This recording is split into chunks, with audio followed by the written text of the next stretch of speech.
Gerçekten bir gurur verici, çok mutlu olduk bir sonuç.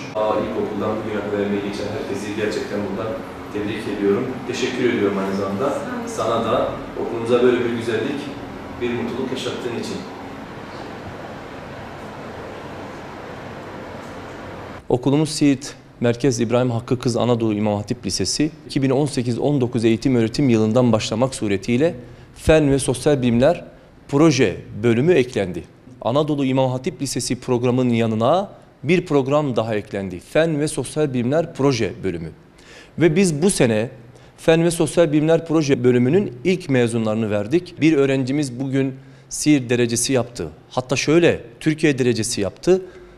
Daha da düzeltiyorum. Milli Savunma Üniversitesi sınavından başlamak suretiyle 3 il, 3 de Türkiye derecesi olmak üzere 6 derece elde etmiş oldu bir öğrencimiz. 15.000 sıralamanın içinde onlarca öğrencimiz var. Bu başarımız bir ilk değil. Geçen sene de yine biz Siirt tarihinde bir İmam Hatip Lisesi olarak tıp fakültelerine, diş hekimliği fakültelerine, mühendisliklere, hukuka, eczacılığa, öğretmenliğe kaynaklılık teşkil eden alanların birçoğuna öğrenci gönderdik. Yetmedi, dil alanlarına öğrenci gönderdik. İngilizce'de, Arapça dil sınıflarımız var burada ve çok ciddi dereceler elde ettik.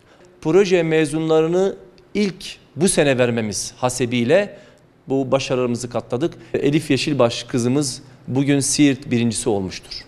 İlk defa İmam Hatip Lisesi'nde olması hasebiyle de bizi ziyadesiyle mutlu etmiştir. Öğrencinin başarılı olmasının en büyük etkenlerinden bir tanesi sadece kızlara yönelik bir İmam Hatip olması, dünyevi ilimlerin yanında inancın da onların üzerinde etkisi. Hazreti Ali'nin ifadesiyle insan bir alemdir ve insanın hayatını etkileyen onlarca psikolojik süreçler var. Onlarca etik, ahlaki ve çevre var.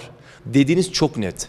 Ben zaten son zamanlarda dikkatini çekerse diğer ülkelerde, modern ülkelerde buna bağlı artık bırakın lise düzeyinde, üniversite düzeyinde kurumlar açılmakta. Evet, inanıyoruz bunun çok ciddi bir faydası olduğunu. Hele hele okulumuzun bu tertip düzeni, güvenliği, huzuru öğrencilerimizin başarısını bir adım daha öteye taşıyor. Bunu net söyleyebiliriz. Doğrudur. Bizim çatımız en nihayetinde İmam Hatip Lisesi'dir.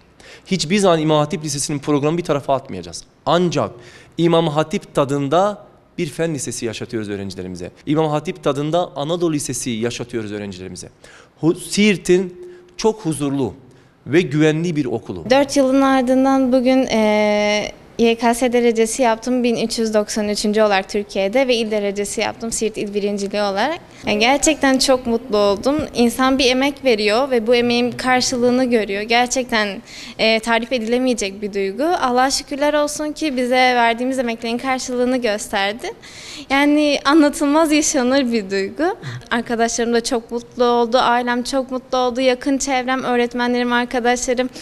Ayrıca bir İmam Hatipli olarak il derecesi çıkarmak tek beni değil, yani çevremde ne kadar eski bir İmam Hatipli varsa, yeni İmam Hatipler varsa hepsi mutlu oldu ve benim arkamdaki bir sürü öğrenci için de umut oldu. Gerçekten bu ayrı bir duygu. Öncelikle ben İmam Hatip'e gelirken gerçekten ailemle beraber oturup karar verdim ve şu an İmam Hatip'ten mezun olarak burada olmak beni gerçekten mutlu ediyor. İmam Hatip'te olmak gerçekten bir ayrıcalık ve ayrı bir ortamı var. İnsan gerçekten rahat, ayrı bir öğretmen kadrosu var.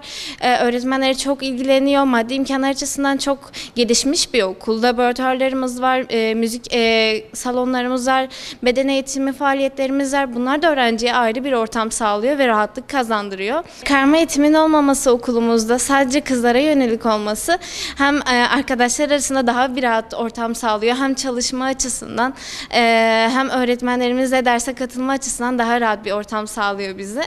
Ayrıca kendimizi daha rahat ifade etmeyi sağlıyoruz. Evimizdeymiş gibi bir ortam yaşıyoruz burada. Ayrıca fen programlı çalışmalarımız da bize büyük bir motivasyon veriyor. Bizde fen lisesinin arasında hiçbir fark yok. Aynı eğitimi, aynı programı görüyoruz ve bence bana soracak olursanız daha kaliteli öğretmenlerle bu işe bir adım önde başlamış oluyoruz.